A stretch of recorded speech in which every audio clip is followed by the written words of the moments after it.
예, 학생 여러분, 지난 일주간 잘 지냈죠?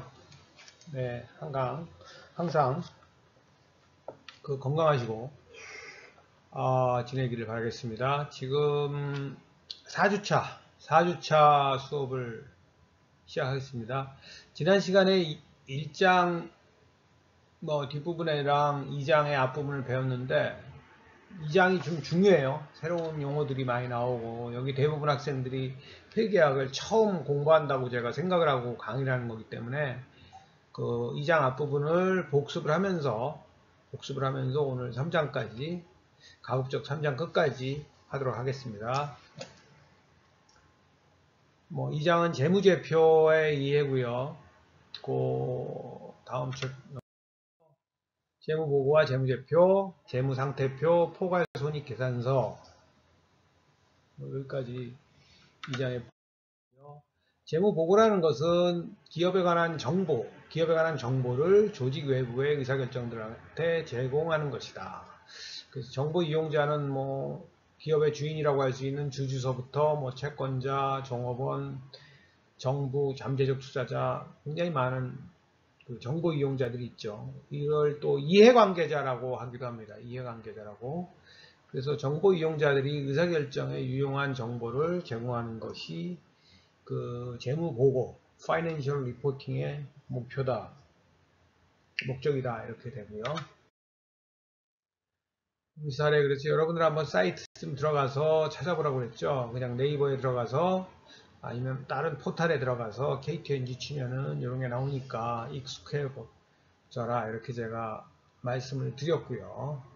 앞부분은 빨리빨리 지난 시간에 했기 때문에 빨리빨리 나가겠습니다. 여기서부터 좀 중요한데 재무제표라는 게 있어요. 재무제표는 결국 뭐냐 하면은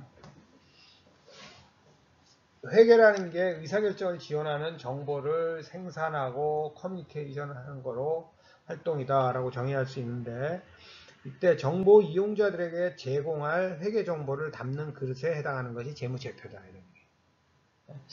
그러니까 우리가 그 음식 재료가 있다고 치면요. 음식 재료가 있으면은 막 음식 재료를 야채도 있고 쌀도 있고 고기도 있고 막 생선도 있고 막 이래가지고 있으면 이거를 요리를 만들어 가지고 이렇게 그릇에 담아 가지고 먹기 좋게 쫙 나오죠.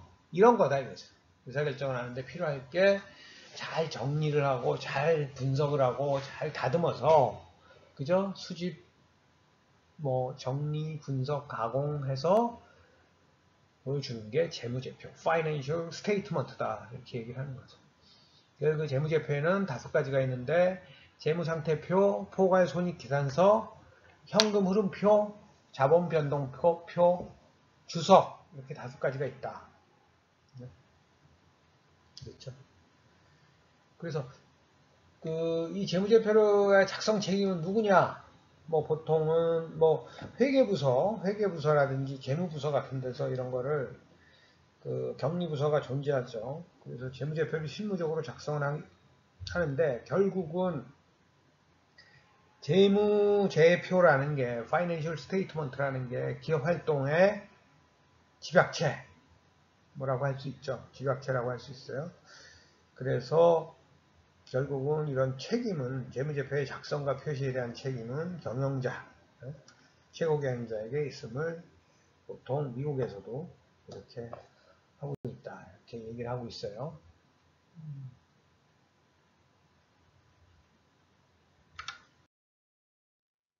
그래서 4대 재무제표가 있는데 재무상태표는 특정 시점에서의 재무상태를 나타내는 재무제표. 우리 현재 가지고 있는 재산이 어떤 게 있고 내가 투자한 자본은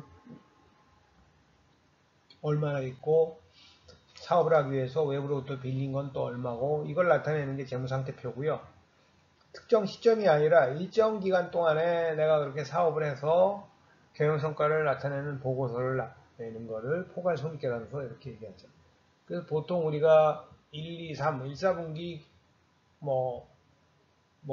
매출액이 얼마냐, 영업이익이 얼마냐, 상장회가서 같은 경우는 다 나오고요. 또 4, 5, 6 또 나오고요. 또 요번 같으면은 789 이번 달 말까지 이제 3, 4분기가 나와요. 그러면은 10월 중순경에 그걸 발표를 하죠. 그런 것들이 이제 포괄 손익계산서예요. 그런데 보통은 1년간, 회계기간이 1년이기 때문에 연초서부터 연말까지 하던 3월서부터 다 익년도 2월까지 하던 뭐 7월서부터 그 다음에 6월까지 하던 이렇게 경영성과를 나타내는 보고서다. 자본변동표라는 것은 일정 기간 동안 자기 자본의 크기와 그 변동에 관한 정보를 제공한다. 자기 자본이 얼마나 있고 그게 얼마나 그 기간 동안 변동했는지를 제공하는 표다. 현금 흐름표라는 것은 일정 기간 동안 기업 실체의 현금 유입과 유출에 관한 내역을 담은 보고서를 현금 흐름표라고 합니다.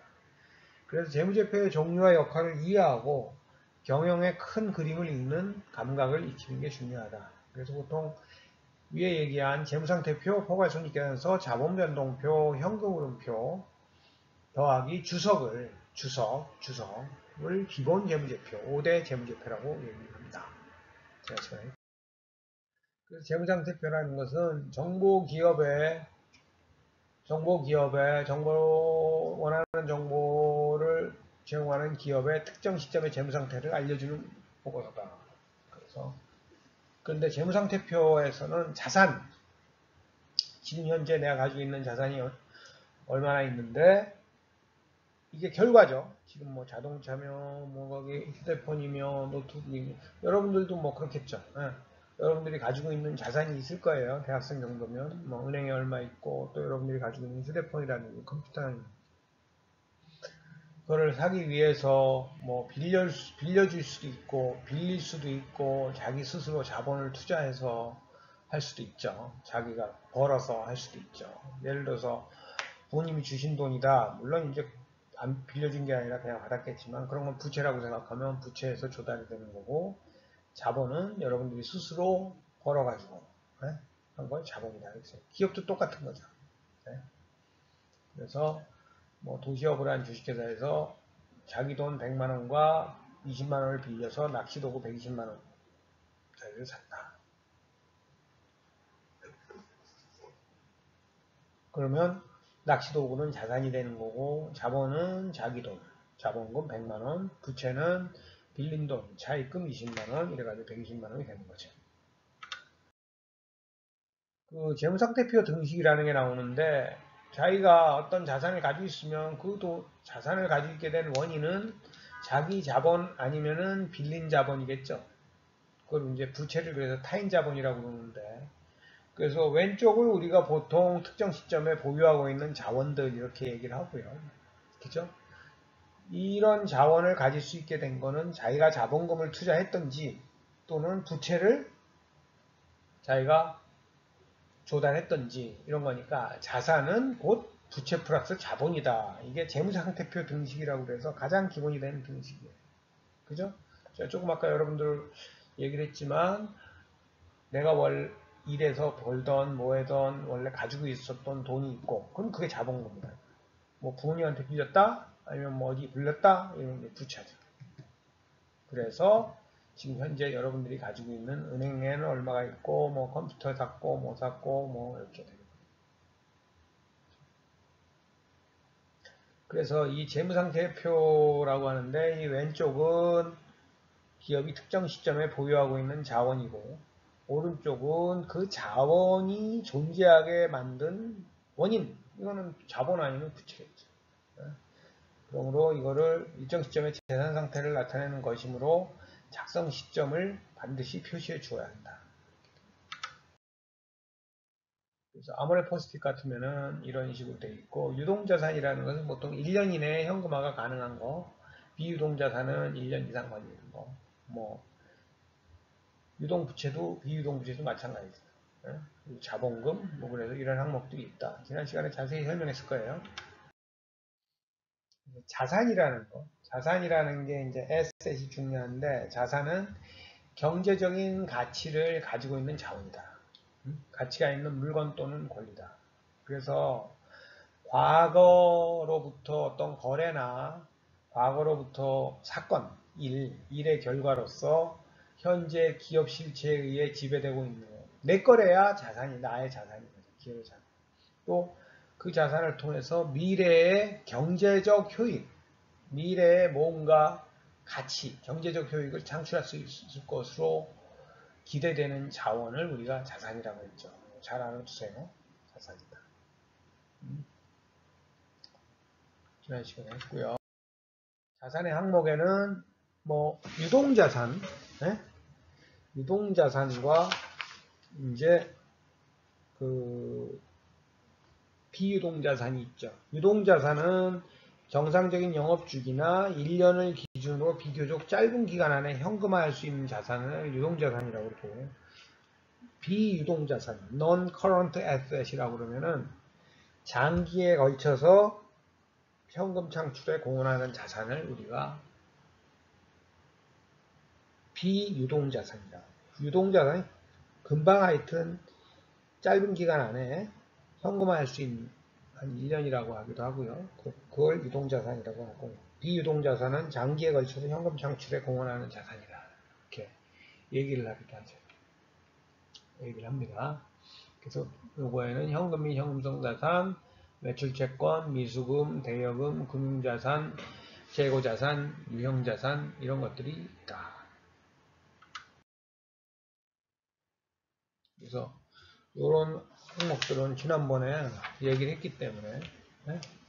우리가 그 본래 영업활동이랑 관련돼서 받을 거는 우리가 매출채권이라고 그러지만 그러지 않고 자기가 가지고 있는 어떤 자산을 뭐 배달용 트럭이라든지 이런 거를 중고차 매매상에 처분했다면 그거는 미수금이란 말을 씁니다. 미수금이라는 말을 씁니다. 받으러옴도 마찬가지로 말로만 약속을 받으면 외상 매출금이 되며 이를 문서로 확실하게 받아준다면 이게 받을 어음이다. 이렇게 얘기를 한다는 거예요. 알겠어요? 어음이라는 유가증권의 형태가 되는데 이를 받을 어음이라고 한다. 다음에 유형자산에는 그러면은 유형자산 뭐 비유동자산의 대표적으로 이제 유형자산이 있는데 유형자산에는 어떤 게 있나? 토지, 건물, 기계장치, 차량 운반구, 비품 이런 게 있죠. 뭐 영업활동에 장기적으로 사용할 목적으로 취득한 땅, 영업활동에 사용할 목적이 아니라 투자 목적 또는 비영업용으로 소유하는 경우에는 토지 대신 투자부동산이라고 기록한다. 알겠죠? 다음에 건물은 영업활동에 장기적으로 사용할 목적으로 구입한 건물이라고 하고 영업활동에 사용할 목적이 아니라 재산 증식 목적으로 구입한 것이면 건물 대신에 투자부동산, 투자를 해놓은 부동산이다. 또한 부동산 개발회사가 분양 목적으로 부동산 개발회사라면 분양 목적으로 기존의 토지를 작은 필지 단위로 분할한 경우에는 일종의 영업활동을 위해서 한 거죠. 이거는 상품이라고 기록한다. 부동산이지만 이건 부동산 개발회사이기 때문에 상품이라고 한다. 기계장치는 영업활동에 장기적으로 사용할 목적으로 구입한 설비장치를 말한다. 차량 운반부는 그 사업을 하기 위해서는 뭐 사장님 차도 필요하고 트럭도 필요하고 버스도 필요하고 지게차 같은 게 필요할 경우 있죠. 이런 운송 및 운반 수단을 차량 운반부라고 한다. 비품이라는 건 사무용으로 보유하고 있는 책상, 전화, 컴퓨터 등과 사원 복지용으로 보유하고 있는 냉장고, 정수기 이런 것들을 비품이라고 한다. 뭐 그러니까 회사에 비품이 굉장히 많죠. 왜요? 그런 것들은 분명히 사기 위해서 회사가 가지고 있는 다시 얘기하면은 내가 돈을 투자했거나 자본을 출자했거나 아니면 외부로부터 빌렸거나 그 돈을 위해서 샀을 거 아니에요. 그 돈을 가지고 샀을 거 아니에요. 네? 그러니까 이런 토지, 건물, 기계장치, 차량 운반구, 비품 이런 것들을 유형자산이라고 한다. 부채는 liability 그래서 현금으로 갚거나 상품을 인도하거나 용역을 제공해 주어야 할 의무 이런 거를 우리가 부채라고 한다. 하여튼 갚아야 될 거죠. 현금으로 갚거나 상품을 인도하거나 용역을 제공해 주어야 할 의무 그래서 과거 거래나 사건의 결과로서 기업 실체, 그러니까 기업이 부담하고 있는 이걸 부채. 그리고 미래의 자원의 유출이 예상되는 의무, 이런 것들을 부채라고 한다. 그래서 또는 하여튼 과거에 이렇게 거래를 통해서 또는 과거 어떤 일어났던 사건의 결과로서 현재 기업 실체가 부담하고 있고 미래의 자원의 유출 또는 사용이 예상되는 의무. 여러분들도 친구들끼리도 얼마 꿔줘 빌려줘 그래서 5만 원을 빌렸다고 그러면 그건 부채죠. 근데 한번 친구가 뭐를 사줬으면 식사를 사주면 다음에 내가 갚아야지 라고 생각은 하고 있지만 그런 건 부채라고 안 그래요. 그죠? 그거는 그냥 마음의 빚이죠. 마음의 빚. 그렇게 하여튼 딱 갚아야 될 의무. 그죠? 용역을 제공하거나 갚거나 상품을 인도하거나 그렇게 해야 될 의무를 화폐 단위로 나타낸 거. 이걸 부채라고 하는 거죠. 기업 실체가 부담하고 미래에 아까 경제적 효익이 자산이라고 그러면 이거는 자원의 유출. 이거를 부채라고 한다. 그죠? 이것도 마찬가지로 1년 이내면 1년 이내에 돈을 갚아야 되는 걸 유동부채라고 하고 1년 이후에 만기가 도래하는 부채를 비유동부채라고 하죠. 그래서 제가 매입 채무, 뭔가 필요한 재료나 상품을 사고 돈을 아직 안 줬어요. 그런 거를 이렇게 매입 채무, 외상 매입금 이렇게 하죠. 은행으로부터 돈을 빌렸어요. 차입금. 누구한테 줘야 될 돈을 안 줬어요. 에? 물건을 만들어주세요. 그러고 물건을 만들어주세요. 그러고 먼저 받았어요. 에? 회사에서 돈이 필요해서 사채라는 거를 발행을 해가지고 자금을 조달했어요. 퇴직금은 종업원이 은퇴할 때 줘야 되는 돈이니까 이렇게 쌓아둬야 돼요. 그런 것들을 퇴직급여 충당 부채 이렇게 얘기하죠.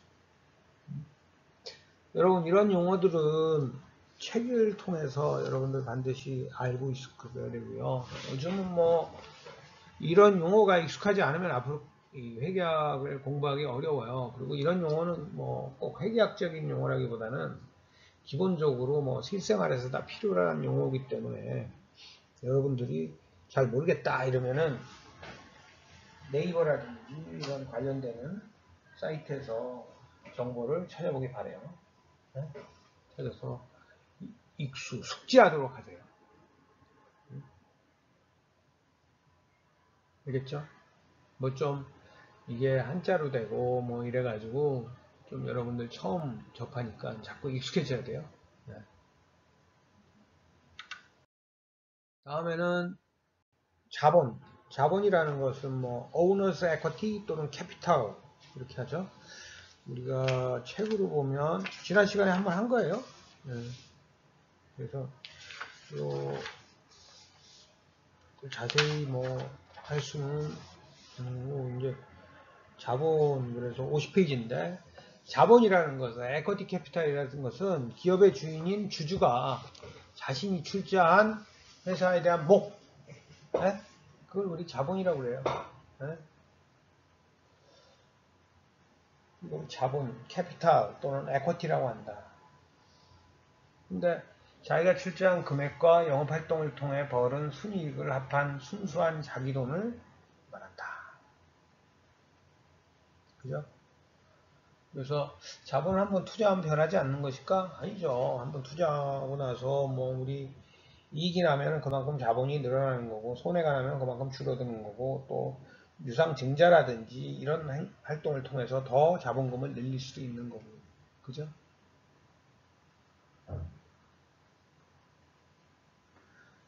그래서 이제 자본 등식이라는 게 나오는데 자본 등식은 아까 재무제표 등식이 뭐였죠? 재무제표는 자산 이퀄 자산은 부채 플러스 자본이다. 이게 재무상태표 등식이었죠. 재무상태표 등식. 자산은 부채 플러스 자본이다. 여기서 자본만 두고 부채를 왼쪽으로 옮기면 자산에서 부채를 빼면 자본이다. 이게 자본 등식이라고 해요. 여기에다 기초를 붙였다 그러면은 앞에다가 기초자산, 기초부채, 기초자본 다 붙이면은 예를 들어서 2020년 1월 1일 현재 기초자산, 기초부채, 기초자본이라고 그러고 기말은 회계기간의 끝 12월 31일에 기말자산, 기말부채, 기말자본, 기말자산에서 기말부채를 빼면 기본자본이 된다. 그리고 결국 경영성과라는 건 자산에서 부채를 뺀 나머지, 자산에서 부채를 뺀 나머지인데 그게 이제 자본이잖아요. 자본이 그런데 현재 내가 500만 원을 가지고 연초에 투자를 했는데 1년이 지나니까 집에 하여튼 회사에 있는 돈이 남아있는 게 600만 원이 됐어요. 이건 1000만 원쯤 번 거죠. 그런 식으로 기말 자본 600만 원 빼기 기초 자본 500만 원이 되면 그게 100만 원이잖아요. 이런 게 단기 순이익이다. 경영 성과다. 이렇게 얘기를 하는 거죠. 알겠어요? 근데 그게 아니고 내가 500만 원 가지고 투자를 했는데 나중에 보니까 400밖에 없어. 100만 원을 쓰고 사업이 잘 안 됐어요. 그래서 이익이 안 나고 손실이 났어. 그러면 얼마겠어? 마이너스 100만 원이죠. 기말에 400만 원이고 기초가 500만 원이면 마이너스 100만 원이죠. 이거는 단기 손실이다. 단기 손실이다. 알겠죠? 이렇게 단기 손실이다. 그래서 뭐 여러분 이 등식이 어려워 보이지만 재무상태표 등식 자산은 부채 플러스 자본이다 해서 시작을 해서 그거 왼쪽으로 옮겨서 자본은 자산 마이너스 부채다 해서 기초는 기초, 기말은 기말. 다음에 기말에 자본이 늘어났다? 그럼 이익이 생겼다는 거죠. 그죠? 그러면 경영성과가 좋아졌다. 단기 순이익이 생겼다는 거죠. 자본이 줄었다. 기말자본, 기초자본이 줄었다. 그럼 마이너스. 그럼 단기 순손실이 된 거죠. 알겠어요?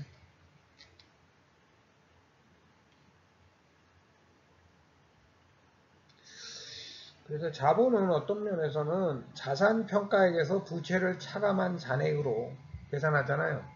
그래서 이런 거를 residual equity, 잔여 지분이라고 해요. residual equity, 잔여 지분이라고 한다. residual equity라고 한다. 왜? 결국 주식의 지분이기 때문에 전체 자산 중에서 부채를 빼고 나머지기 때문에 자산총액으로부터 자산에 대한 우선 청구권이 있는 채권자 몫을 차감하고 난 이후에 잔여 지분과도 동일한 의미를 갖다. 기초자본과 기말자본을 비교하자. 그래서 자산이 3억 원이었는데 기초에 자산 3억 원은 부채 1억 원 플러스 자본 2억 원이었는데 기말에 어때요? 자산이 5억 원인데 부채는 1억 원인데 자본이 4억 원을 입었어요. 그러면 기초자본에서 2억 원이고 기말자본 4억 원이죠. 네? 그러면은 경영성과는 우리가 자본금이 2억 있었는데 4억으로 늘었네. 뭐 이익이 났건 뭐가 했건 4억에서 2억을 빼니까 2억 원. 당기순이익이 2억 원이구나. 이렇게 되는 거. 이런 거를 우리가 자본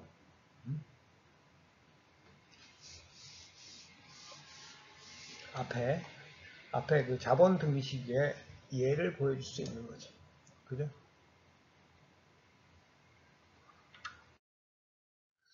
그래서 재무제표의 평가에 있어서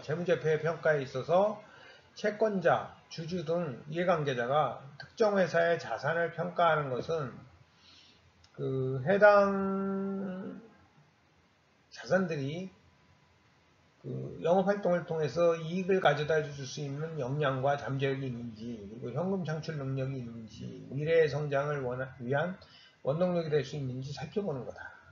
네? 그래서 기업의 재무상태표는 이러네요.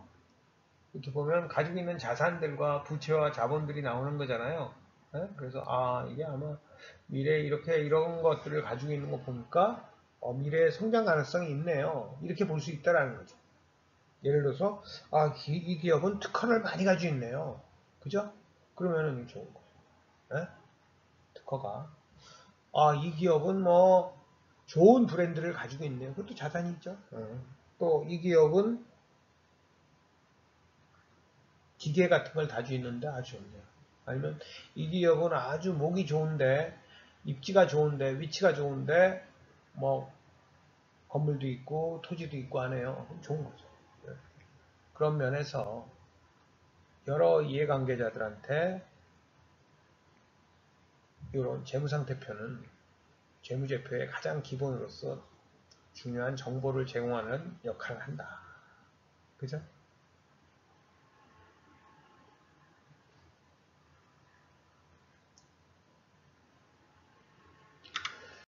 다음에 뭐 자본 잠식이 된 회사가 있다면 자본 잠식이 된 회사라는 것은 뭐죠? 자본금을 내가 1억을 투자했는데 사업이 안 돼서 1억을 다 까먹는 거지. 그래서 이런 거를 프로텍티브 쿠션이라고 한다. 그러면 자본도 다 까먹었어? 이런 회사야? 그러면 만약에 이 회사가 은행으로부터 돈을 빌렸으면 은행은 빨리 돈을 회수. 여러분들도 저 친구가 돈이 없어요. 자기 돈이. 뭐 하죠? 그럼 어때요? 돈 빌려주겠어요? 안 빌려주죠. 빌려줬던 돈도 다시 달라고 그래야겠죠. 이런 걸 우리가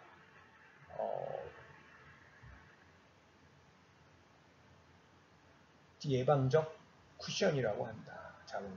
그래서 예를 들어서 여기 그 재무상태표를 보시면 인천공항 에너지의 뭐 2007년, 2006년, 2007년도, 2007년 1년간의 재무상태표 10기, 11기 현재를 보면 여기 왼쪽에 이제 그 2007년 게 있고 2006년 거는 오른쪽에 있죠. 그랬을 때 보세요.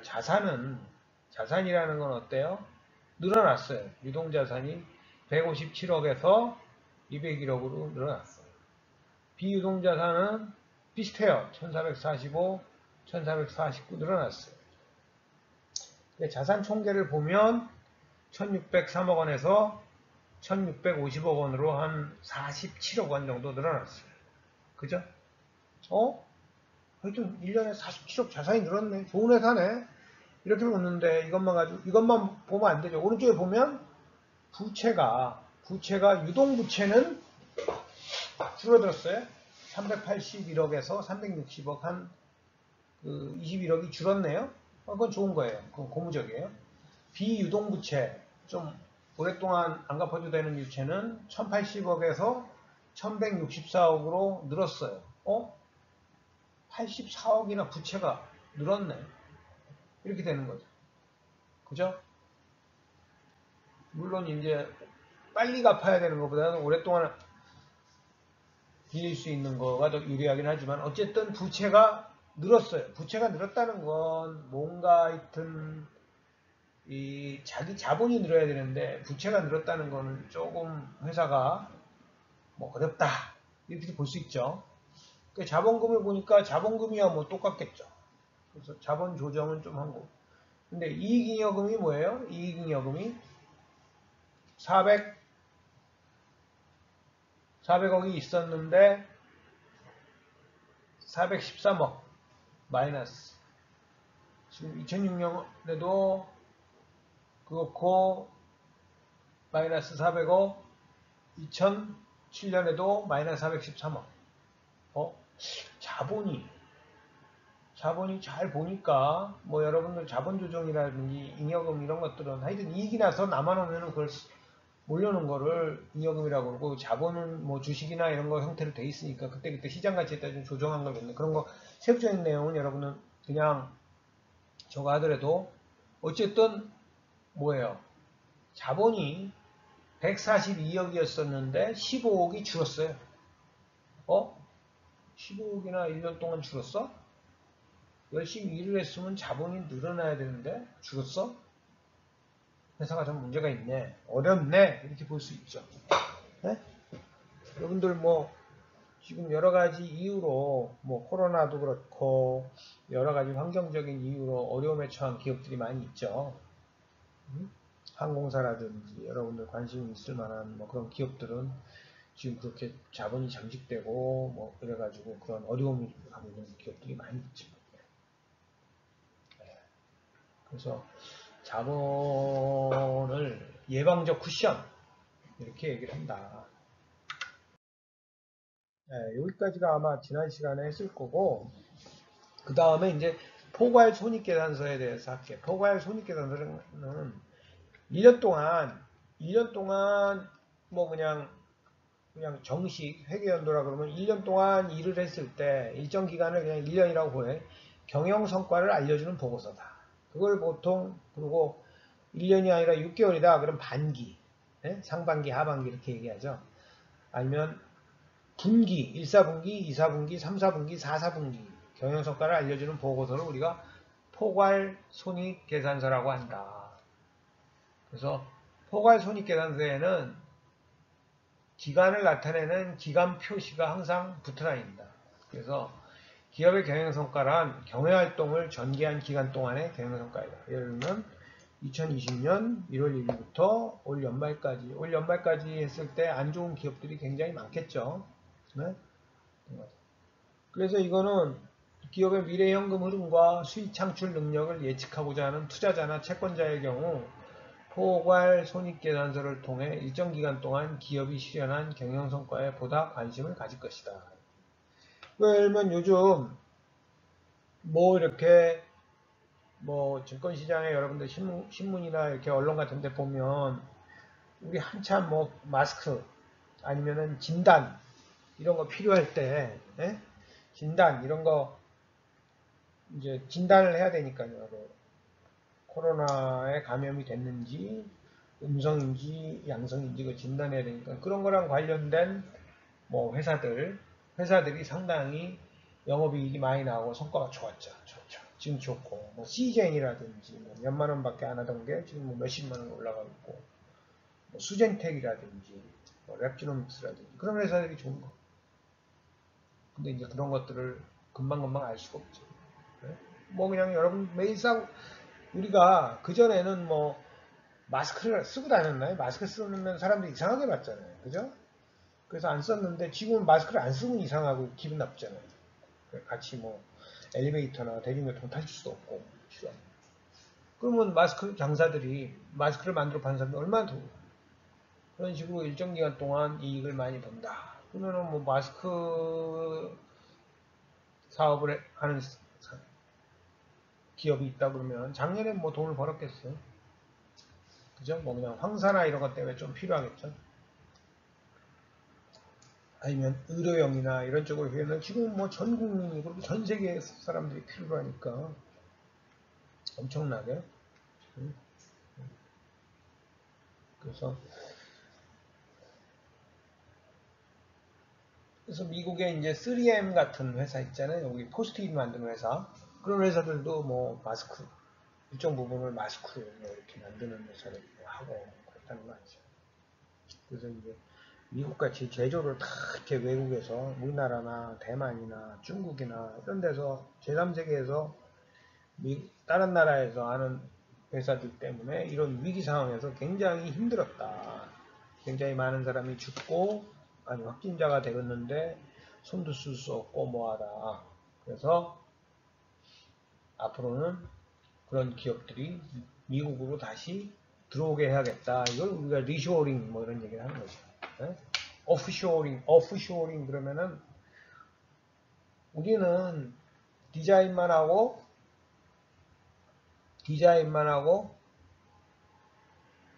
마케팅만 하겠다. 대표적으로 나이키 같은 회사가 그런 거예요. 실제로 그걸 만드는 거는 우리나라라든지 뭐 중국이라든지 베트남 이런 데서 만드는 거죠. 사실은. 그죠? 맡겨가지고.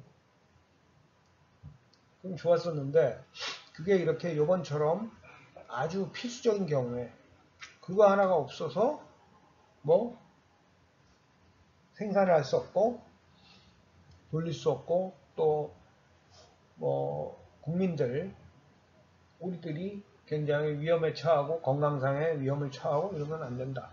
그래서 우리나라에서 만드는 게 효율적이지 않다더라도 비싸더라도 우리나라로 가져야겠다. 이렇게 하는 거죠. 그런 걸 우리가 리쇼어링 그러죠. 글로벌 서플라이 체인이 무너져가지고 서플라이 체인 매니지먼트가 관리가 안 돼가지고 그런다. 그래서 포괄손익계산서의 구조를 보면은 수익, 비용, 당기순손익, 당기순이익 또는 당기순손실, 기타 포괄손익의 네 가지 주요 정보가 기록된다. 그래서 총 도시어부에서 아까 도시어부에서 저걸 샀죠. 그 낚시도구를 샀잖아요. 투자를 해서 100만원 자기 돈 투자하고 20만원을 꿔서 120만 낚시도 해서 물고기를 한 달 동안 잡았는데 500만원. 그리고 비용이라는 게 들어간 게 300만원. 비용이 뭐가 들어갔어요? 뭐 인건비도 들어가고 뭐도 들어가고 뭐 하는데 왔다 갔다 그 물고기 잡으러 가면은 기름값도 쓰고 뭐하고 있겠죠. 그런 게 되면 뭐. 예? 그랬을 때 단기 순이익이 200만원이다. 이렇게 얘기할 수 있는 거죠. 이거를 보고식 포괄손익계산으로 하는데 이걸 계정식으로 나누면 오른쪽에 수익입니다. 오른쪽에 수익 500만원을 쓰고 왼쪽에 비용이 300만원이고 당기순이익이 200만원이다. 합계는 500, 500 똑같다. 그랬을 때 왼쪽 위에 주 도시업이라고 쓰고 오른쪽 위에는 기간을 3월 1일부터 3월 31일, 엄밀하게는 뭐 2020년 3월 1일부터 3월 31일 뭐 이렇게 써야겠죠. 그래서 보고식, 계정식, 포괄손익계산서를 쓰는 방법도 두 가지가 있다. 수익, 비용, 당기순손익, 당기순이익 또는 당기순손실, 기타 포괄손익의 네 가지 주요 정보가 기록된다. 이렇게 볼 수 있죠. 그랬을 때, 이게 손익이라는 게 결국 이익과 손해잖아요. 네? 이익과 손해인데,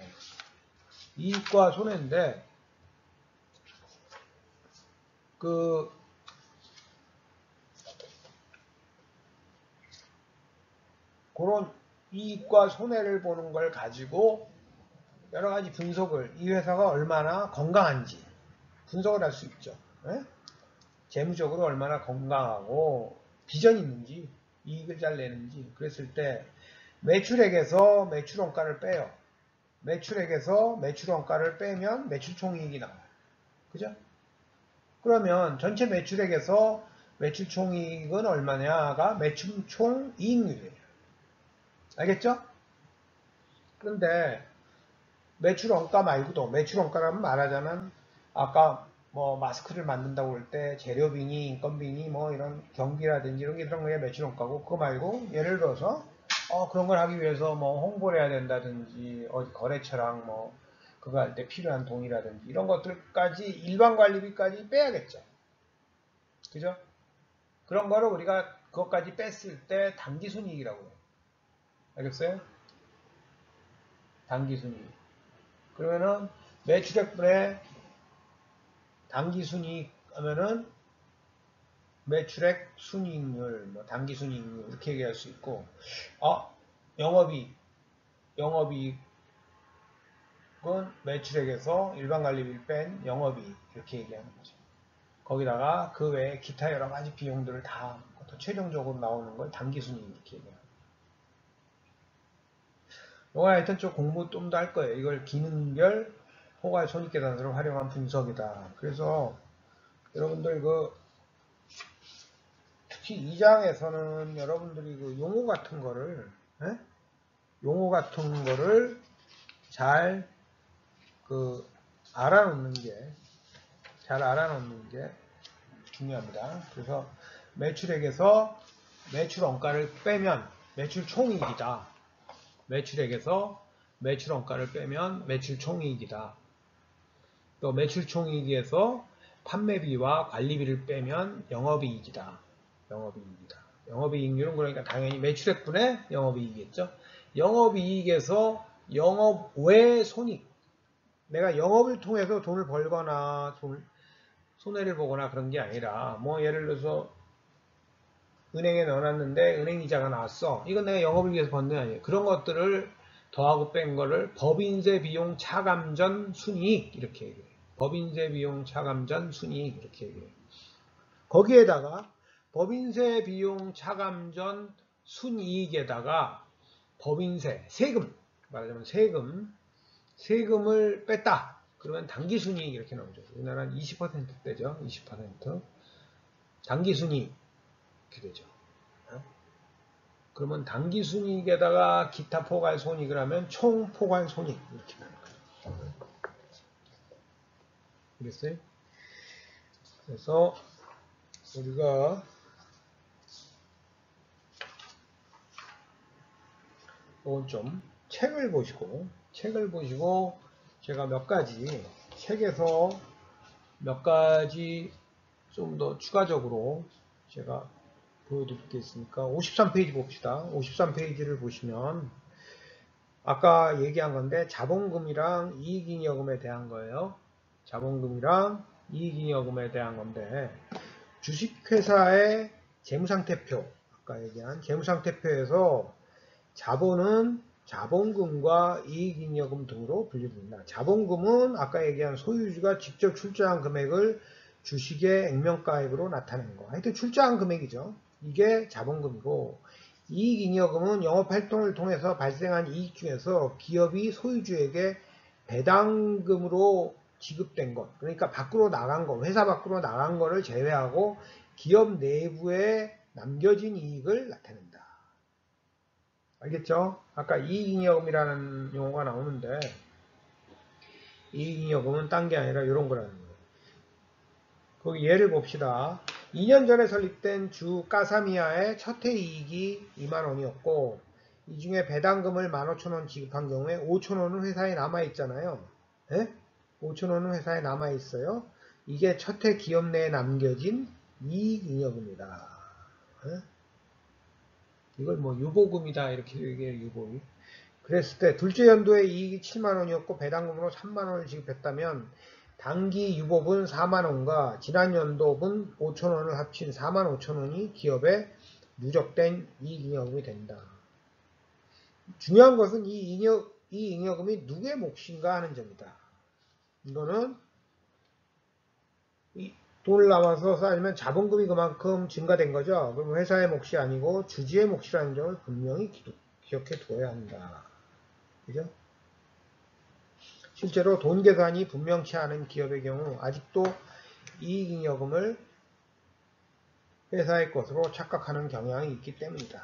그래서 기업 경영자가 이익이 났다고 그 돈을 맘대로 자기 맘대로 그렇게 쓰고 그러면 안 된다는 거죠. 네? 알겠죠? 요거 53페이지 요거 한번 알아두시고 다음에 뭐 54페이지도 한번 54페이지에 있는 것도 한번 읽어볼게요. 자본 잠식은 손실이 누적돼 잉여금이 바닥나고 원래 가지고 있던 자본금마저 까먹은 상태를 말한다. 자본 잠식 상태를 확인하고 싶으면 회사 재무상태표에서 자본 항목을 살펴보면 된다. 네? 자본 총계 항목과 자본금 항목을 비교해 자본 총계 예를 들어 자본금 150억, 이익잉여금이 이익이 플러스가 아니라 마이너스예요. 30억이 자본금보다 적잖아요. 30억밖에 안 남아있어. 그러면 잠식된 상태다. 손실이 120억이 나는데 플러스가 150억 이상이 돼야 되는데 120이니까 이 경우 회사가 병든 정도를 판단하는 데는 자본 잠식, 자본금 빼기 자본 총계 나누기 자본금으로 구할 수 있으며 120억 원 빼기 나누기 150억 75%로 산출된다. 그래서 결손금이 크게 늘면서 자본 총계가 마이너스 상태가 되면 자본 총계가 150억 원이고 마이너스 160억 원 이익잉여금이죠. 그러니까 손실이라는 거죠. 이렇게 되면 마이너스 15억 원이 있다는 건 뭐죠? 완전 자본 잠식 상태라는 거예요. 자본 잠식률은 100%를 초과하게 되는 거죠. 150분의 160이. 여기 자본 잠식이라는 용어도 알아두시고 다음에 55페이지 보시면 우리가 아까 그냥 재무상태표는 재무상태표 그랬는데 포괄손익거래선서에서는 포괄이란 말을 썼잖아요. 왜 포괄이란 말을 썼나 그걸 보자. 거기 55페이지에 있는데 개별 기업의 경영자로서는 어쩔 수 없는 외부 경제적 요인, 예를 들면 환율, 이자율 변동이라든지 주식 가격 변동에 의해 손익이 발생하고 경영 성과가 달라진다면 이를 어떻게 처리해야 할까? 음악 감상에 비유할 경우 경상적이고 반복적으로 발생할 기업의 단기 경영 성과를 잘 감상하려고 하는 청취자에게는 일종의 잡음처럼 들릴 것이다. 그렇죠? 따라서 이러한 잡음을 제거한 원음 상태의 경영 성과와 잡음 상태의 경영 성과를 구분하여 들려주되 잡음에 의한 영향도 피할 수 없는 것이라면 결국은 경영 성과에 담아 전달할 수밖에 없다. 이런 이유로 포괄손익이라는 개념을 사용하게 된다. 되게 이제 은유적으로 비유적으로 설명을 했는데 결국은 왜 포괄손익계산서라는 것은 딱 우리가 꼭 나올 수 있는 거 쉽게 알 수 있는 것뿐만 아니라 어쩔 수 없는 그런 외부적인 요인들 있잖아요. 자기가 사업을 하고 영업을 해가지고 딱 나오는 게 아니라 외부적인 요인, 환율이라든지 이자율 변동이라든지 주식가격 변동이라든지 이런 거. 그건 사실은 주식은 사뒀는데 가격이 왔다 갔다 하는 거는 뭐 경영자가 어떻게 할 수 있는 건 아니잖아요. 그죠? 예, 이런 것들은 이건 내 잘못이 아니잖아. 뭐 이런 거죠. 그죠? 그렇지만 이런 경영성과, 순수한 경영성과와 이런 것까지 같이 다 고려하고 그런 것도 피할 수 없는 것이라면 같이 전달해야 되는 것서 이런 이유로 포괄손익이라는 개념을 사용하게 된 것이다. 알겠죠?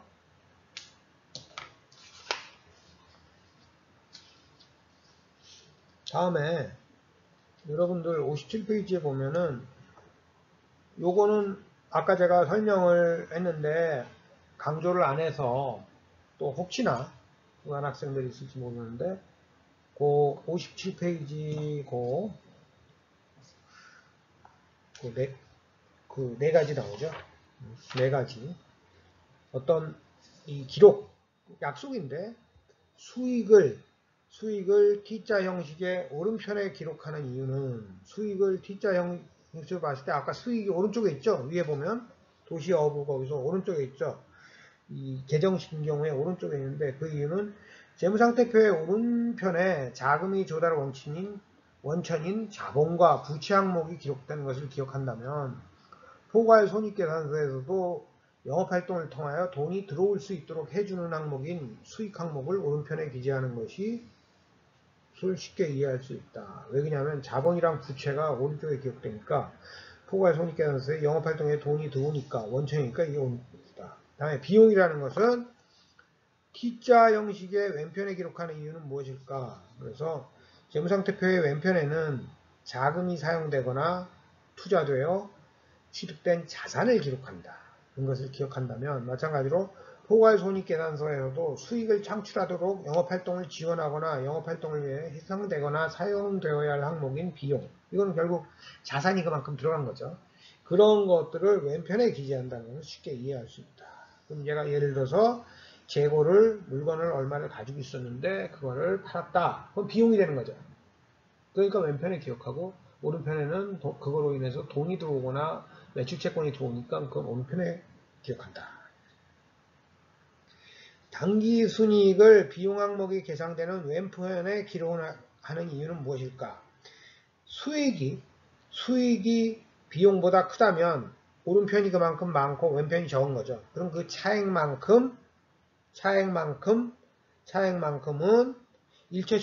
일치시켜주기 위해서 금액이 작은 쪽인 비용 쪽에 해야 되는 거죠. 반대로 순손실이 났다. 이게 안 되고 반대로 손실이 났다. 이러면은 비용이 더 많이 들고 수익이 조금밖에 안 나온 거죠. 그럼 그 차액만큼은 오른편에 기록해 줘야 되는 거죠. 알겠죠? 그냥 그렇게 생각하세요. 수익은 오른편, 비용은 왼편. 왜? 수익은 우리가 벌어들이는 돈이고, 그거를 위해서 사용하는 게 뭐죠? 비용. 자산을 써가지고 다시 수익을 내는 거니까. 그래서 플러스가 났을 때는 비용이 덜 있을 테니까 왼편, 마이너스가 손실이 났을 때는 비용이 더 들었을 테니까 오른편에 쓰면 된다. 응?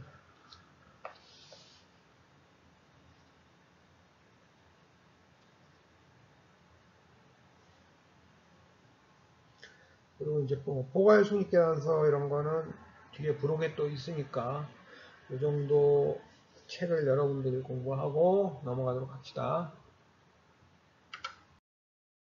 그래서 표 2-2 보면 표 2-2는 표 2-2에 우리 볼게요. 맨 처음에 매출액이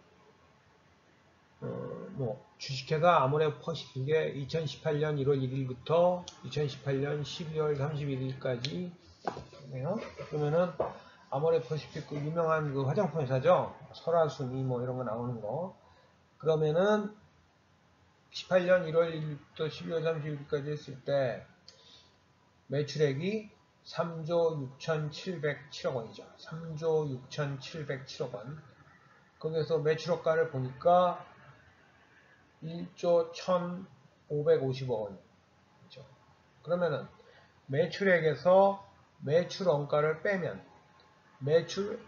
매출원가를 빼면 2조 5,157억 원. 그죠? 그랬을 때 매출원가율이다 그랬을 때는 매출액분의 매출원가 3조 6,707분의 1조 1,550 하면 31.5% 매출원가율이. 그죠? 매출총 이익률은 3조 6,707억 원 분의 2조 5,157억 원을 하면 뭐 그게 매출총 이익률이겠죠. 그거는 그런데 계산 안 해봐도 매출원가율이 31.5면 매출원가는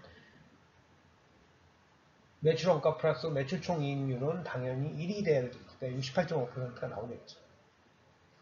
그러면 판매비와 관리비는 뭐예요? 이거 매출원가는 뭐냐 하면은 어떤 제품, 화장품이다. 그러면은 화장품을 만들기 위해서 들어가는 재료비, 인건비, 그리고 공장을 운영하는 데 들어가는 비용 이런 것들이 매출원가라고 생각하시면 돼요.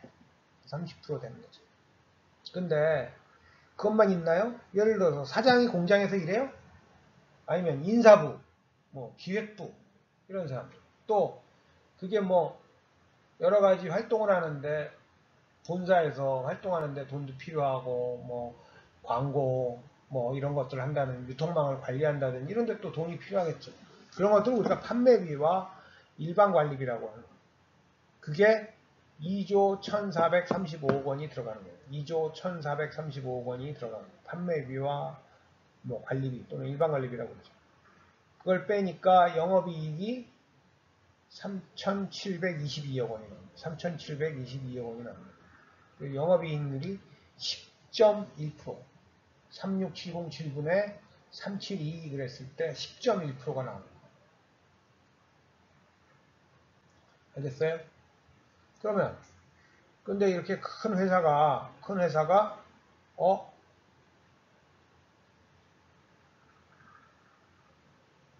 우리 뭐 은행에 가지고 있는 통장 뭐 여러 가지 뭐 이렇게 계좌라든지 뭐 여러 가지가 가지고 있는 게 이익이 126 났네요. 또 금융 비용은 얼마가 들었네요.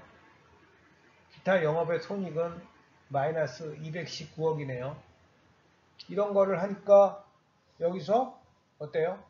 372에서 126억 더해주고 수익이 났으니까 또 뭐 금융 비용은 뭐 그거 관련해서는 저거 해주고 또 기타 영업의 손익 빼주고 이러면은 그게 3,611억 원이 되는 거죠. 법인세 비용 차감전 순이익. 그죠? 그러면은 그 다음에 그러면은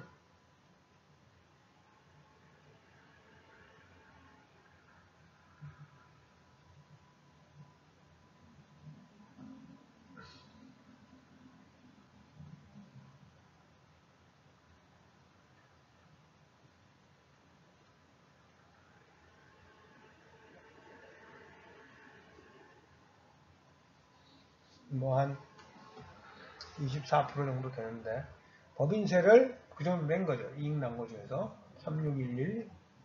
그래서 그만큼 그 중에 24% 정도 가까이 빼면 864억을 빼고 그러면은 당기 순이익이 2747.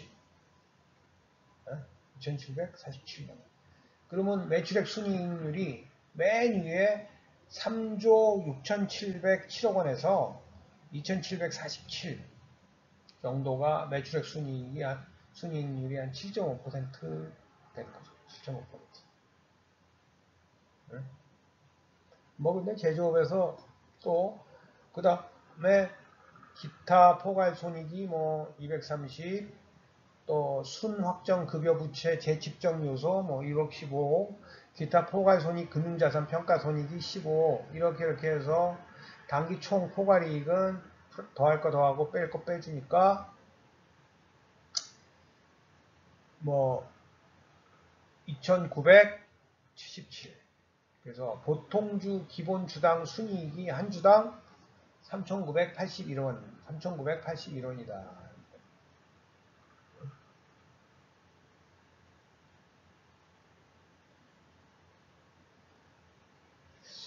예, 뭐 여러분들 뭐 그럴 거 아니에요. 내가 여러분 그냥 장사를 한다고 해보세요. 가게를 열어서 장사를 한다고 해보면은 맨 처음에 매출이 총 얼마야? 나오겠죠. 그리고 거기에다가 그 뭐 운영하는 데 들어가는 종업원 인건비니 뭐니 뭐 하는 거 이런 게 비용으로 쫙 들어가겠죠. 재료비니 뭐니 뭐 이런 것들 그 하는 거 쫙 들어가죠. 그런 게 빼요. 그래서 이만 정도 남아가 이게 남은 게 아니에요. 그 중에서 여러분들의 어떤 주인이지만 같이 가서 일도 했고 뭐하고 이런 것들은 어떻게 보면은 매출 원가보다는 판매비와 관리비 같은 데 도와하는데 또 뭐 홍보 활동도 하고 뭐도 하고 하는데 거래처에 뭐 같이 그거 하는데 쓰고 뭐하고 할 수 있잖아요. 그걸 빼서 영업이익이 얼마다. 그래서 영업이익률이 10%다. 그럼 제조업에서 굉장히 괜찮은 거예요. 제조업에서. 그래서 우리가 보통 영업이익률을 많이 봅니다. 영업이익률. 거기에다가 가지고 있는 걸 은행에 넣으면은 넣다 빼고 뭐하고 할 때 수익이 생기고 비용이 생기고 그래서 법인세 고려하고 나머지 고려해서 이 정도 1년 했더니 이 정도구나. 그리고 이제 earning per share 이런 말을 하죠. share, share, 공유하다. 그게 주식이란 얘기죠. earning, earning가 그 수익이죠. 그래서 보통 이렇게 earning per share, 여러분들 인터넷에서 꼭 찾아보세요. earning per share가 상당히 중요하죠.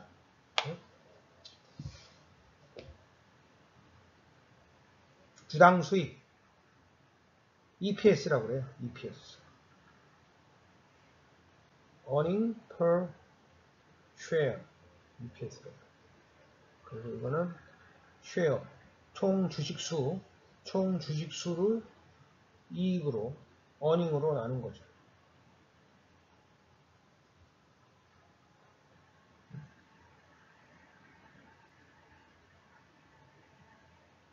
이게 이제 주당 순위 이렇게 EPS 찾아보시면 됩니다. 꼭 찾아보세요.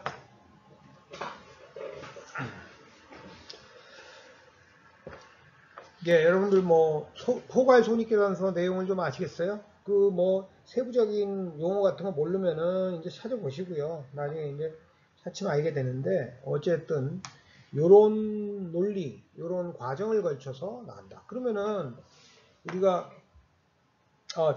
주 아모레 퍼시픽이 2018년도에 이 그냥 간단한 굉장히 단순화시켜 놓은 이 표 하나만 보면서 표가 아니죠. 포괄 손익계산서만 보면서 아니 이 회사가 매출은 한 3조 7천 가까이 하는 회사고 매출 이익률은 한 30%, 매출 원가는 한 30%, 매출 총 이익률은 한 70% 가까이 나는 회사고 그리고 영업이익률은 10%, 10.1%. 정도고, 순이익은 한 7.5%내는 괜찮은 회사구나 이랬죠. 그죠? 여러분들 한번 그 2019년에 그 아모레 퍼시픽, 그러니까 14기겠죠. 14기 손익계산서를 찾아서 요거 똑같은 걸 하나 만들어 보세요. 알겠어요? 어디서 찾냐고? 인터넷에 다 있어요. 뭐 다트라는 기업 공식 거기도 있고, 하여튼 그 포털 사이트 들어가서 여러분들 찾으면 다 한번 볼 수 있죠.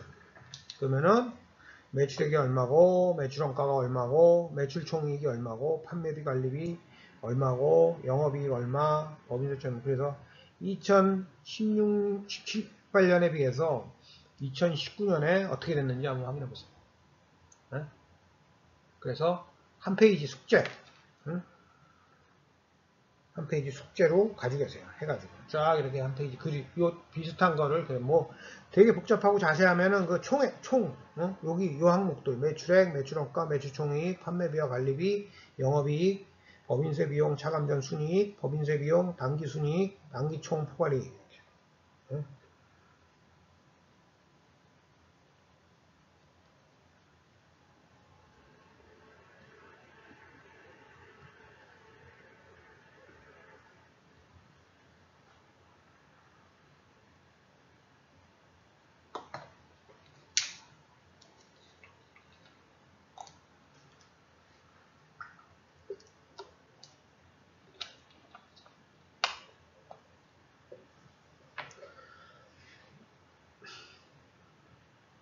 예, 숙제 다시 한번 냅니다. 표지 이런 거 만들 필요 없고요. 지난번 관련되는 거에다가 연습 문제에다가 한 페이지짜리 더 추가하는 건데, 2019년 1월 1일부터 2019년 12월 31일까지 아모레 퍼시픽 주식회사 아모레 퍼시픽의 요 포괄 세액계산서 이렇게 똑같이 만들어서 그게 바뀔 거 아니에요, 숫자가. 그래서 똑같이 매출액, 매출원가, 매출총익, 판매비와 관리비, 영업이익, 금융, 또 법인세 비용 차감전, 법인세 비용 당기순이익, 당기총포괄이익 이래가지고 매출원가율은 얼마, 매출총익률은 얼마, 영업이익률은 얼마, 매출액 순이익률은 얼마 이거 한번 해보세요. 알겠죠? 해가지고 가지고 계세요. 다음에 한꺼번에 제가 거둘 겁니다.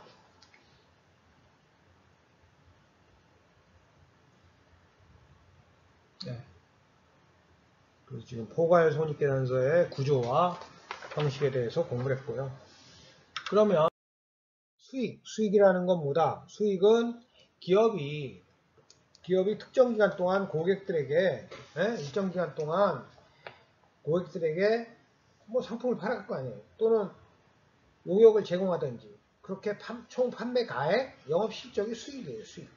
뭐 영어로는 revenue, R-E-V-N-U-E. 네? 영업 활동을 통해 벌어들인 자산, 현금 또는 현금을 받을 권리 이런 거를 자본을 증가하는 꼭 매출액이죠. 매출액. 근데 매출액에다가 기업의 주된 영업 활동에서 발생한 제품, 상품, 용역 등을 판매한 건데 앞에 얘기한 까사미어처럼 가지고 있던 트럭을 팔았단 말이에요. 그것도 돈이 생긴 거잖아요. 네? 그런 것도 중고차로 팔면 영업활동에서 발생한 매출 이외에 다양한 원천에서 발생한 수익 항목이 나온다. 이게 수익이다. 그래서 어쨌든 자본의 증가, 자산, 기업이 일정 기간 동안 경영활동을 통해 벌어들인 자산, 현금 또는 현금을 받을 권리라고 볼 수 있고 자본을 증가시키는 것. 자본의 증가를 가져오는 자산의 유익과 증가 혹은 부채가 감소됐어요. 이런 거를 한 회계기간 동안 증가한 경제적 효익 이거를 수익이라고 합니다. 내가 뭐죠? 땅을 가지고 있는데 뭐 땅값이 올랐어요.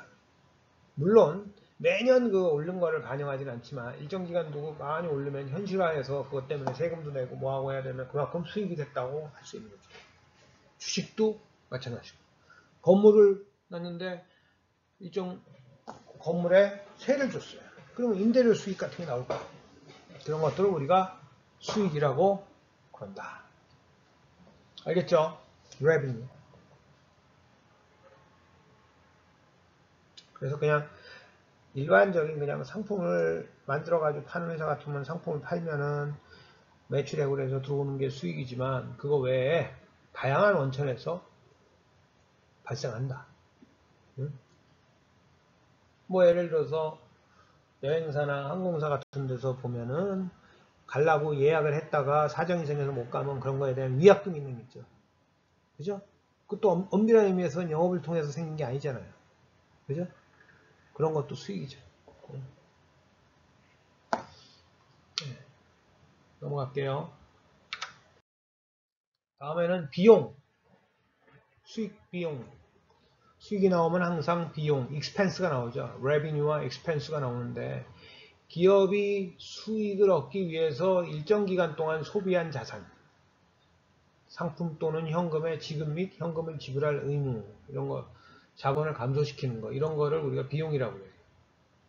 그래서 자본의 감소를 가져오는 자산의 유출과 감소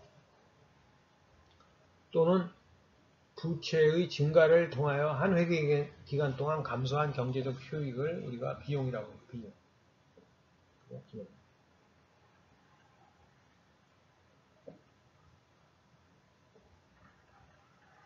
하여튼 내가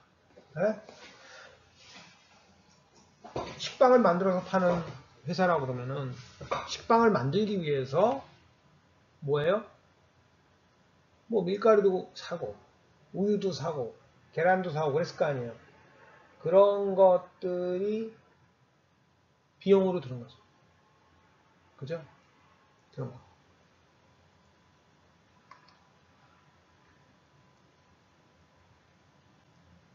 결국은 돈을 들여서 내지는 뭐 하여튼 사니까 자본을 감소시키죠.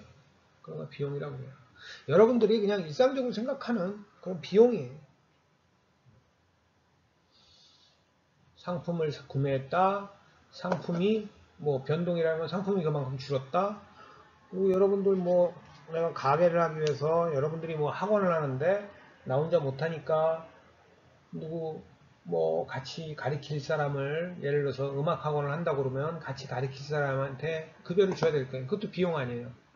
그리고 장소를 임대해야 될 거 아니에요. 그게 임차료 아니에요. 예? 피아노를 샀는데 피아노를 살 때는 뭐 하나에 200만 원 주고 샀는데 그게 예를 들어서 10년씩 쓴다. 그러면 10년 쓴다. 오래 쓴다고 했을 때도 1년에 그러면 균등 삼각을 한다고 했을 땐 20만 원씩 비용을 해야 되는 거예요. 왜? 10년 후에 똑같은 가치를 사야 되니까. 또 피아노를 그거 하려고 그러면은 피아노 학원을 한다 그러면은 광고비, 선전비 같은 것들을 또 뭐 지역 어디다 알린다든지 뭐 인터넷을 통해서 알린다든지 아니면은 이렇게 전단지 같은 거를 돌린다든지 아파트에 그 광고 선전비죠. 그리고 피아노만 필요합니까? 피아노를 하기 위해선 학생들이 오면은 뭐 해야 될, 잠깐 앉아야 될, 기다리는 소파라든지 아니면은 뭐 여러 가지 뭐 물을 먹는 거라든지 여러 가지 또 뭐 이런 책이라든지 뭐라든지 또 뭐 보험료라든지 이자 비용, 돈을 빌려서 투자를 했다면 이자 비용이라든지 뭐 이런 것들. 이런 게 다 비용이라는 거죠. 그래서 자본의 감소를 가져오는 자산의 유출과 감소 또는 부채의 증가를 통하여 한 회계기간 동안 감소한 경제적 효익을 우리가 비용이라고 한다. 알겠죠?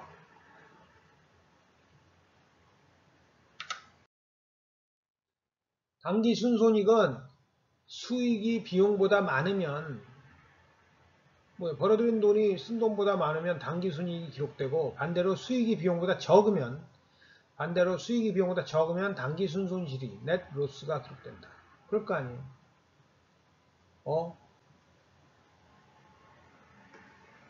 수익은 5억이 늘어났는데 비용이 3억이에요. 그러면 당기순이익은 2억이다. 2억이다. 그게 되는 거죠. 그렇죠?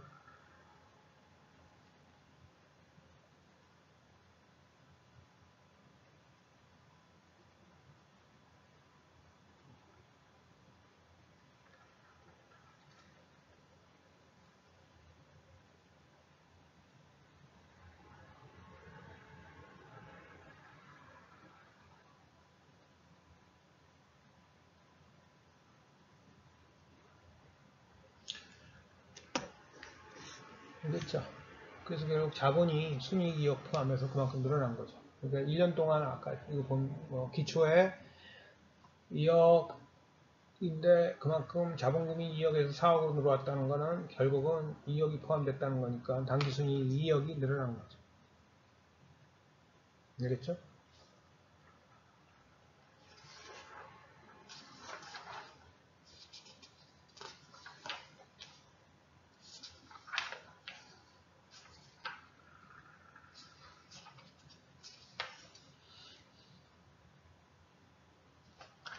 예, 여러분 여기 책에서 여기 보면 아까 59페이지까지는 했고요. 61페이지 잠깐 보세요. 수익에 대한 정의는 했고 61페이지에 보면은 기타 수익에 뭐가 있냐? 그냥 이자, 예금이나 대여금 등에서 발생한 이자 또는 배당금, 다른 회사 주식에 투자할 때 받는 현금 배당, 배당금, 로열티, 산업재산권, 특허권 등이나 컴퓨터 소프트웨어 등과 같은 무형자산을 타인에게 사용하게 함으로써 받게 되는 사용 대가. 예를 들어서 여러분들 국민은행이다 그러면 국민은행이다 그러면 그 스타 KB 스타 같은 거 있죠. 그런 것들을 사용하면은 그거를 처음 가지고 있는 지주회사가 가지고 있으면 지주회사에 다른 은행이니 보험회사니 자산운용회사니 이런 데가 줘야 되는 거죠. 그런 걸 이제 로열티 수익 또는 장소 임대료 수익 또는 유형자산 처분이 가지고 있던 걸 팔았죠. 그렇게 됩니다. 네. 그리고 여기 인터넷 쇼핑몰 회사의 매출액 그러면은 LG 홈쇼핑은 금융감독원의 지시에 따라 2003년부터 전자상거래 부문의 매출을 계산하는 방식을 바꾸겠다고 공시했다. 1만원짜리 물건의 거래를 중개했을 때 LG 홈쇼핑, 다음 등 대부분의 전자상거래 업체는 지금까지 매출을 1만원으로 잡았다. 반면 NHN, 야후, 옥션 등은 중개 수수료인 80원, 100원만을 매출로 잡았다. 총 거래액을 매출로 잡으면 매출이 부풀려진다. 하지만 실제로 쇼핑몰 업체의 수중에 들어오는 것은 수수료뿐이다. 무슨 말인지 알겠죠? 이건 적어보면 알아요. 여러분들 내가 여행사라고 해봅시다. 여행사면은 여행사의 패키지 상품이다. 그럼 내가 예를 들어서 유럽에 갔다 오는데 500만원짜리 패키지 상품에 들었다. 그러면 500이 여행사 매출로 다 잡히나요? 그러면 안 되죠. 500 중에 비행기 싹도 빼야 되고 호텔비도 빼야 되고 빼야 되고 결국은 여행사에 잡히는 거는 일정 부분 수수료라든지 그런 거잖아요. 그죠? 그러면 그런 얘기랑 똑같은 거죠. 다음에 62페이지 넘어가면은 비용에 대해서도 여러분들 했고요. 비용에 대해서도 이미 했고 63페이지에 넣으면 63페이지에 보면은 비용에 해당하는 것 중에는 매출원가, 판매하려고 생산한 제품이나 매입한 상품 등에 대한 제조원가 또는 매입원가를 말한다. 가장 중요한 비용, 종업원 급여, 지급한 월급과 보너스, 임차료 비용, 건물이나 사무실, 빌렸다면 감가상각비, 이거는 뭐죠? 건물 등 유형자산이 영업활동에 사용되어 소모된 부분으로 취득원가를 각 회계기간에 배분한 금액. 제가 아까 예를 들어서 학원을 한다, 피아노 학원을 한다, 그럼 피아노에 대한 감가상각비, 그리고 광고 선전, 텔레비전이나 신문 등의 인터넷, 요즘 인터넷이라든지 전단지, 이런 게 다 포함됩니다. 응? 소모품비, 문구류, 복사용지, 프린터 잉크 등의 소모품 사용에 보험료, 상품이나 제품 이용자산의 화재 보험료라든지 그런 거. 이자 비용, 차입금에 대하여 발생한 이자를 말한다. 금융원가를 한다. 타인 자본 조달에 소요되는 금융비용과 부대비용을 총괄해 금융원가라고 지칭한다. 기업에서는 이익을 창출하기 위하여 사람과 같은 인적 자본 그리고 시설과 같은 물적 자본을 사용한다. 이때 경영자 및 근로자의 인적 자본에 대해서는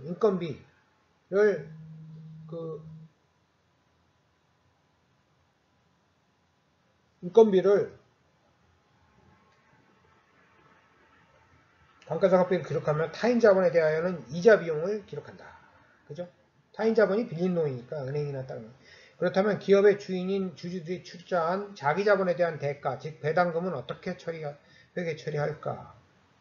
그래서 배당금은 기업의 이익을 주주들에게 돌려주는 것이므로 이익, 응? 배당이라는 건 결국 주식을 가지고 있는 사람들한테 올해 일을 해서 이만큼 줬어요. 그러고 하는 거니까 이익잉여금의 처분 항목으로 회계 처리한다.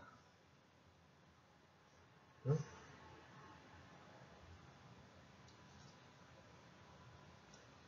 이익의 처분, 이익이 난 거 중에 일부를 주인들, 주식을 가지고 있는 주주들한테 주는 게 배당금이죠.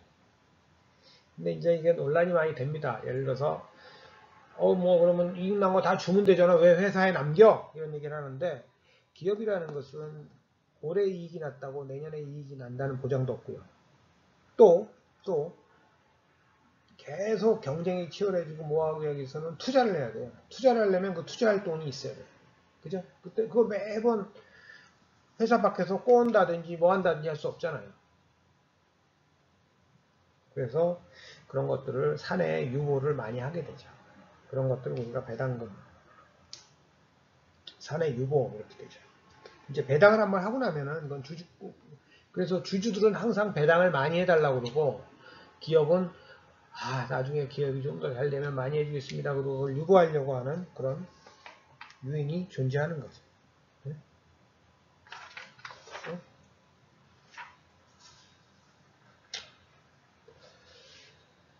다음에 그 다음 뭐 상품 매입액과 매출원가, 또 당기순이익과 포괄손익계산서, 뭐 또 현금 흐름표와 자동 변동표 있는데 생각보다 시간이 뭐 많이 갔어요. 이 뒷부분은 제가 그 다음 시간에 그 상품 매입액과 매출액 원가까지 할까요? 그 64페이지 위에 보면 주식회사 도시여부는 다가올 벚꽃 축제 기간 동안 정종 바를 열기로 했다. 첫날 식재료와 정종 10병을 10만원에 사왔으며 이날 하루 동안 총 20만원의 매출을 올린 가운데 저녁에는 2만원 상당의 식재료와 정종이 남았다고 한다. 상품 매입액을 구하면 얼마인가? 뭐예요? 상품 매입액은 얼마 주고 샀다고요? 식재료랑 정종 10만원 주고 샀네요. 10만원이네. 20만원의 매출액을 벌기 위해 희생된 원가, 즉 매출 원가는 10만원에다가 10만원 사왔는데 10만원을 사왔는데 아직도 2만원어치가 남았어요. 그럼 8만원만 쓴 거잖아요. 그죠? 매출 원가는 8만원이죠. 8만원. 그죠? 매출 총이익은 20만원에서 8만원을 빼면 12만원. 물론 여기서 이제 인건비는 고려가 안 된 거죠. 인건비까지 고려하면 또 달라지겠죠. 그냥 간단한 예니까. 다음에 요 감가상각비, 디프리시에이션이라고 그래요. 디프리시에이션, D-E-P-R-E-C-I-A-T-I-O-N, 디프리시에이션. 감가상각, 디프리시에이션 익스펜스. 이렇게. 건물이나 기계 등 장기간을 사용할 목적으로 구입한 유형자산이다.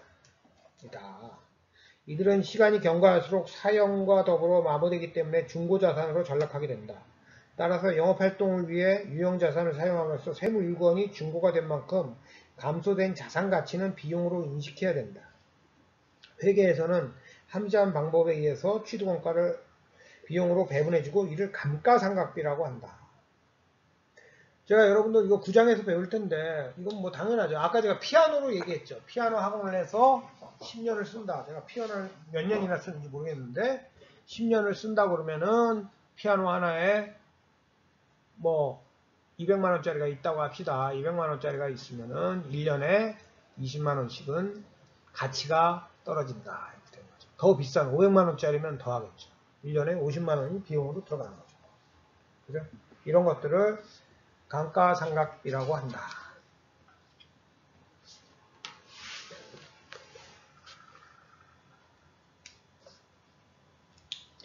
예, 제가 3장까지도 하려고 그랬는데 2장에 중요한 게 많고 복습하고 이러다 보니까 늦었지만요.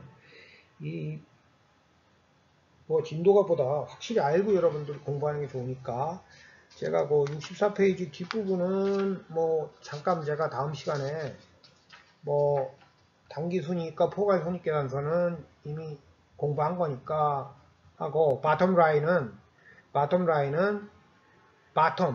끝이죠. 라인 마지막 결론. 예? 뭐 이거는 포괄손익계산상의 마지막 나오는 당기순이익, 총 포괄손익을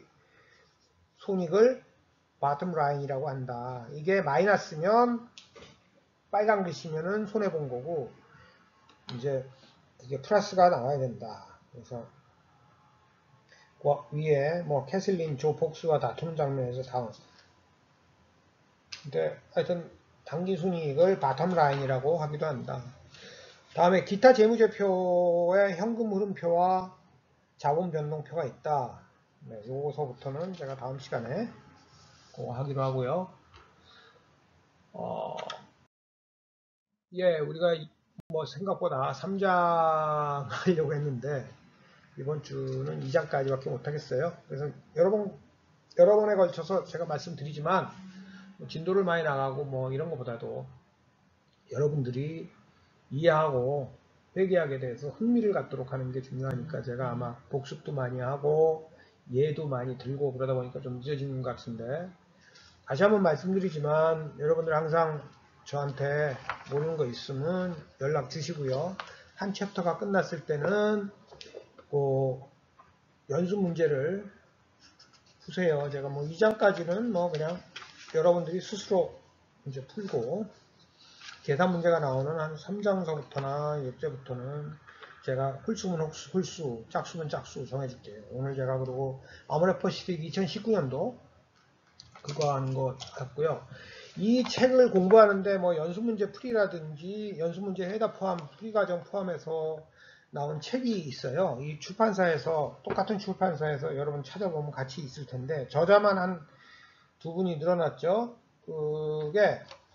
그런데 여러분들 제가 이거 뭐 책 잡고 사라고 해서 저랑 관련 없는 건데, 책이 쌉니다. 이게 연수문제 풀이가 7,000원 밖에 안 해요. 그러니까 사서 공부하는데 연수문제 푼다든지 좀 더 이해하는데 도움이 되도록 하려면 사가지고 구매해가지고 같이 공부하면 좋겠어요. 예, 정가가 7,000원이에요. 청남에서 똑같이 나오고 색깔이나 이런 것도 똑같아요. 스터디 가이드라고 나와요. 찾아보면 될 거예요. 예, 이번 주도 여러분들 수업 듣느냐고 뭐 고생했고요. 빨리 좀 좋은 이 바이러스가 퇴치돼가지고 우리가 좀 안전해져가지고, 퇴치되기는 어렵겠죠. 안전해져가지고 우리가 저기 만나서 수업하기를 기대하면서 이번 주 수업을 마치겠습니다. 예, 다음 주에는 3장 할 테니까 복습은 물론 그 예습도 같이 해오시기 바랍니다. 예, 감사합니다. 수고하셨어요.